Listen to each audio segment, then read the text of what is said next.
Hello everyone, welcome to Study for Change চেনেলটোলৈ স্বাগতম জনাইছোঁ। আজিৰ এই ভিডিঅ'টোত আছামিয়াৰ বুকখনৰ পাৰ্ট নম্বৰ 84 আলোচনা কৰিম। আৰু এই কুৱেশ্যনবোৰ আহি থকা আছাম ডাইৰেক্ট ৰিক্ৰুটমেণ্টত আৰু লগতে অসম চৰকাৰৰ বিভিন্ন পৰীক্ষাৰ কাৰণে অতিকৈ ইম্পৰ্টেণ্ট হ'ব। চ' ভিডিঅ'টো স্কিপ নকৰাকৈ আপোনালোকে শেষলৈকে চাব। আৰু যদি কোনোবাই আছামিয়াৰ বুকখনৰ আগৰ ভিডিঅ'সমূহ চাব বিচাৰে, প্লেলিষ্টৰ লিংক ডেছক্ৰিপশ্যনত দিয়া আছে, তাৰ পৰা আপোনালোকে চাব পাৰিব। বলক আজিৰ কুৱেশ্যনকেইটা আৰম্ভ কৰোঁ। Question number 1, who design the mature structure of paik system? পাইক ব্যৱস্থাৰ পৰিপক্ক গাঁথনিৰ ডিজাইন কোনে সৃষ্টি কৰিছিলে? অপশ্যন আছে ৰাজেশ্বৰ সিংহ, তুংখাং বৰগোহাঁই, মোমাই তামুলী বৰবৰুৱা, ৰুদ্ৰ সিংহ। ইয়াৰ শুদ্ধ আনচাৰ হৈছে অপশ্যন নম্বৰ চি, মোমাই তামুলী বৰুৱাদেৱ। পাইক ব্যৱস্থাৰ পৰিপক্ক গাঁথনিৰ ডিজাইন সৃষ্টি কৰিছিলে মোমাই তামুলী বৰুৱাদেৱে। আৰু এই পাইক ব্যৱস্থাটো সৃষ্টি কৰিছিলে প্ৰতাপ সিংহই। ইম্পৰ্টেণ্ট পইণ্ট হয়, মনত ৰাখিব, প্ৰতাপ সিংহই পাইক ছিষ্টেমটো সৃষ্টি কৰিছিলে। Next question. Question number 2, Borbarua and Borphukan title was given to? Borbarua আৰু বৰফুকন উপাধি কাক দিয়া হৈছিল? অপশ্যন এ আছে পাত্ৰ মন্ত্ৰীছ, ডাঙৰীয়াছ, royal officers, none of this. ইয়াৰ শুদ্ধ আনচাৰ হৈছে option number C, royal officers. Royal অফিচাৰক বৰবৰুৱা আৰু বৰফুকন উপাধিটো প্ৰদান কৰা হৈছিল। Next question. Question number 3, who among the following was first Ahom ruler to officially accept Hinduism? তলত উল্লেখ কৰা সকলৰ ভিতৰত কোনজন প্ৰথম আহোম শাসকে আনুষ্ঠানিকভাৱে হিন্দু ধৰ্ম গ্ৰহণ কৰিছিল? অপশ্যন এ আছে জয়ধ্বজ সিংহ, প্ৰমত্ত সিংহ, প্ৰতাপ সিংহ, জয়াদিত্য সিংহ। ইয়াৰ শুদ্ধ আনচাৰ হৈছে অপশ্যন নম্বৰ এ, জয়ধ্বজ সিংহ। জয়ধ্বজ সিংহই আহোমৰ ৰজাসকলৰ ভিতৰত প্ৰথমজন ব্যক্তি যিজনে হিন্দু ধৰ্ম গ্ৰহণ কৰিছিল। Next question. Question number 4, the treaty of Ghilajhari Ghat was signed in the year? Ghilajhari Ghat সন্ধি কেতিয়া স্বাক্ষৰিত কৰা হৈছিল? অপশ্যন এৰ ভিতৰত শুদ্ধ আনচাৰ হৈছে option number A, 1663। Treaty of Ghilajhari Ghat was চাইনড on 1663 আৰু চাইন কৰা হৈছিলে মিৰ জুমলা আৰু জয়ধ্বজ সিংহৰ মাজত। Next question. Question number 5, who selected Lachit Borphukan as the commander of chief to lead the Ahom army against the Mughals? মোগলৰ বিৰুদ্ধে আহোমৰ সৈন্যবাহিনীসকলক নেতৃত্ব দিবলৈ লাচিত বৰফুকনক কোনে মুখ্য সেনাপতি হিচাপে নিৰ্বাচিত কৰিছিলে? অপশ্যন এ আছে উদয়াদিত্য সিংহ, ৰত্নধ্বজ সিংহ, প্ৰতাপ সিংহ, চক্ৰধ্বজ সিংহ। ইয়াৰ শুদ্ধ আনচাৰ হৈছে অপশ্যন নম্বৰ ডি, চক্ৰধ্বজ সিংহ। মোগলৰ বিৰুদ্ধে অসমৰ সৈন্যবাহিনীসকলক নেতৃত্ব দিবলৈ লাচিত বৰফুকনক চক্ৰধ্বজ সিংহই নিৰ্বাচিত কৰিছিলে। Next question. Question number 6, who was the father of Lachit Borphukan? Lachit বৰফুকনৰ পিতৃৰ নাম কি আছিল? অপশ্যন এ আছে টেংচু বৰবৰুৱা, দিহিং আলুন বৰবৰুৱা, চক্ৰপাণি বৰবৰুৱা, মোমাই তামুলী বৰবৰুৱা। শুদ্ধ আনচাৰ হৈছে অপশ্যন নম্বৰ ডি, মোমাই তামুলী বৰুৱাদেৱ। লাচিত বৰফুকনৰ পিতৃৰ নাম হৈছে Momai Tamuli Barua. Next question. Question number 7, who offered Lalukola Borphukan a sum of 4 lakh rupees for handing over Guwahati to Mughals? Lalukola বৰফুকনক কোনে গুৱাহাটী মোগলৰ হাতত গদাই দিয়াৰ বাবে 4 লাখ টকা প্ৰস্তাৱ দিছিল? অপশ্যন এ আছে ৰাম সিংহ, ৰাছিদ খান, আজম তাৰা, মিৰ জুমলা।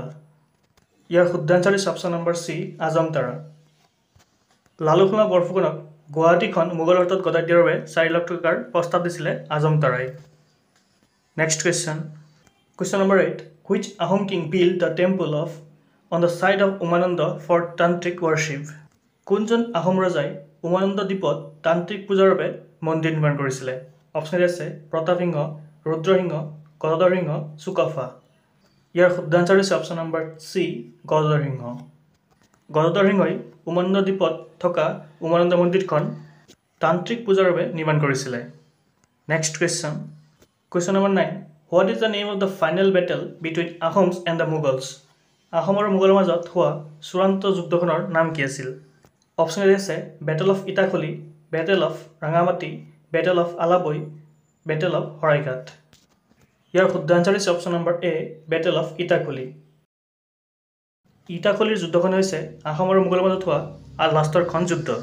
আৰু এই বেটেল অফ ইটাখলিখন সংঘটিত হৈছিলে 1682ত আহোম আৰু মোগলৰ মাজত। লগতে মনত ৰাখিব বেটেল অফ আলাবৈ সংঘটিত হৈছিলে 1669 আৰু বেটেল অফ শৰাইঘাট হৈছিলে 1671 চনত। এই চন তিনিটা ইম্পৰ্টেণ্ট হয়, মনত ৰাখিব। Next question. Question number 10, which of the following Ahom king planned N invasion of Bengal? তলৰ কোনজন আহোম ৰজাই বংগ আক্ৰমণৰ পৰিকল্পনা কৰিছিল? অপশ্যন আছে চুহুংমুং, গদাধৰ সিংহ, শিৱসিংহ, ৰুদ্ৰসিংহ। ইয়াৰ শুদ্ধ আনচাৰ হৈছে option number D Rudrasingha.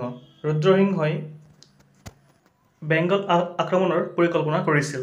Next question number 11 which Ahom king created the post Bezbarua? কোনজন আহোম ৰজাই বেজবৰুৱা পদৰ সৃষ্টি কৰিছিল? অপশ্যন আছে ৰুদ্ৰসিংহ, ৰাজেশ্বৰ সিংহ, প্ৰতাপ সিংহ, গদাধৰ সিংহ। ইয়াৰ শুদ্ধ আনচাৰ হৈছে অপশ্যন নম্বৰ এ ৰুদ্ৰসিংহ। ৰুদ্ৰসিংহই বেজবৰুৱা পদটো সৃষ্টি কৰিছিলে। Next question number 12 who was the mother of Rudrasingha? ৰুদ্ৰসিংহৰ মাতৃৰ নাম কি আছিল? অপশ্যন আছে জয়মতী, ৰাজমতী, বিদ্যাৱতী, কলাৱতী। ইয়াৰ শুদ্ধ আনচাৰ হৈছে অপশ্যন নম্বৰ এ জয়মতী। ৰুদ্ৰসিংহৰ মাতৃৰ নাম হৈছে Joymoti. Next question number 13 Kaviraj Chakravarti was a royal poet of which of the following Ahom king? Kaviraj Chakravarti তলৰ কোনজন আহোম ৰজাৰ ৰাজকবি আছিল? অপশ্যন আছে ৰুদ্ৰসিংহ, প্ৰমত্ত সিংহ, গৌৰীনাথ সিংহ, ৰাজেশ্বৰ সিংহ। ইয়াৰ শুদ্ধ আনচাৰ হৈছে অপশ্যন নম্বৰ এ ৰুদ্ৰসিংহ। ৰুদ্ৰসিংহৰ ৰাজকবি আছিল Kaviraj Chakravarti. Next question number 14 the illustration work of the medieval Assam text Hastividyarnava বিদ্যানৱ ৱাজ ডান বাই? মধ্যযুগীয় অসমীয়া গ্ৰন্থ হস্তি বিদ্যানৱৰ চিত্ৰকৰ্ম কাৰ দ্বাৰা কৰা হৈছিল? অপশ্যন আছে সুকুমাৰ বৰকাইত, দিৱাৰ এণ্ড দচাই, ৰাম সৰস্বতী এণ্ড সূৰ্যখাৰী দৈৱজ্ঞী। ইয়াৰ শুদ্ধ আনচাৰ হৈছে option number B Dilbar and Dosai. Next question number 15 which Ahom king build the present existing Rangghar? কোনজন আহোম ৰজাই বৰ্তমানৰ ৰংঘৰ নিৰ্মাণ কৰিছিল? অপশ্যন আছে শিৱসিংহ, প্ৰমত্ত সিংহ, গদাধৰ সিংহ, ৰুদ্ৰসিংহ। ইয়াৰ শুদ্ধ আনচাৰ হৈছে option number B Pramatta Singha. Pramatta সিংহই বৰ্তমানৰ ৰংঘৰখন নিৰ্মাণ কৰিছিল। Next question number 16 which of the following temple was not constructed during the reign of Rajeswar Singha? Rajeswar সিংহৰ ৰাজত্বকালত তলৰ কোনটো মন্দিৰ নিৰ্মাণ কৰা হোৱা নাছিল? অপশ্যন আছে বিষ্ণু টেম্পল, চিত্ৰাচল টেম্পল, নৱগ্ৰহ টেম্পল, মণিকৰ্ণেশ্বৰ টেম্পল। ইয়াৰ শুদ্ধ আনচাৰ হৈছে অপশ্যন নম্বৰ এ বিষ্ণু টেম্পল। বিষ্ণু টেম্পলখন ৰাজেশ্বৰ সিংহৰ ৰাজত্বকালত নিৰ্মাণ কৰা হোৱা নাছিল। Next question number 17 the great Rudrasagar tank was excavated during the reign of? মহান ৰুদ্ৰসাগৰ টেংক খনন কৰা হৈছিল কাৰ ৰাজত্বকালত? অপশ্যন আছে Kamaleswar Singha, Rudrasingha, Lakshmi Singha, none of this. ইয়াৰ শুদ্ধ আনচাৰ হৈছে অপশ্যন নম্বৰ চি লক্ষ্মী সিংহৰ দিনত। The great Rudrasagar tank was excavated during the reign of Lakshmi Singha. Next question number 18 when the capital of Assam shifted from Sivasagar to Jorhat? কেতিয়া অসমৰ ৰাজধানী শিৱসাগৰ ৰংপুৰৰ পৰা যোৰহাটলৈ স্থানান্তৰ কৰা হৈছিল? অপশ্যন কেইটাৰ শুদ্ধ আনচাৰ হৈছে অপশ্যন নম্বৰ ডি 1794 চনত। 1794ত অসমৰ ৰাজধানী শিৱসাগৰ ৰংপুৰৰ পৰা যোৰহাটলৈ স্থানান্তৰ কৰা হৈছিল। Next question number 19 who conferred the title Pratap Ballabh to Kaliya Bhomora Borphukan for suppressing the rebellion of Hardatta? হৰদত্তৰ বিদ্ৰোহৰ দমনৰ বাবে কলীয়া ভোমোৰা বৰফুকনক কোনে প্ৰতাপ বল্লভ উপাধি প্ৰদান কৰিছিল? অপশ্যন আছে কমলেশ্বৰ সিংহ, সৰ্বানন্দ সিংহ, লক্ষ্মী সিংহ, বাদশ্বাহ ৰাজখোৱা। ইয়াৰ শুদ্ধ আনচাৰ হৈছে অপশ্যন নম্বৰ এ কমলেশ্বৰ সিংহ। হৰদত্তৰ বিদ্ৰোহৰ দমনৰ বাবে কলীয়া ভোমোৰা বৰফুকনক প্ৰতাপ বল্লভ উপাধিটো কমলেশ্বৰ সিংহই প্ৰদান কৰিছিলে। Next question number 20 in which year did the Burmese first invade Assam? বাৰ্মিজে কোন বছৰত প্ৰথম অসম আক্ৰমণ কৰিছিলে? ইয়াৰ অপশ্যন কেইটাৰ শুদ্ধ আনচাৰ হৈছে অপশ্যন নম্বৰ চি 1871। 1817ত বাৰ্মিজসকলে প্ৰথম অসম আক্ৰমণ কৰিছিলে। আজিৰ এইকেইটা কুৱেশ্যন আছিলে।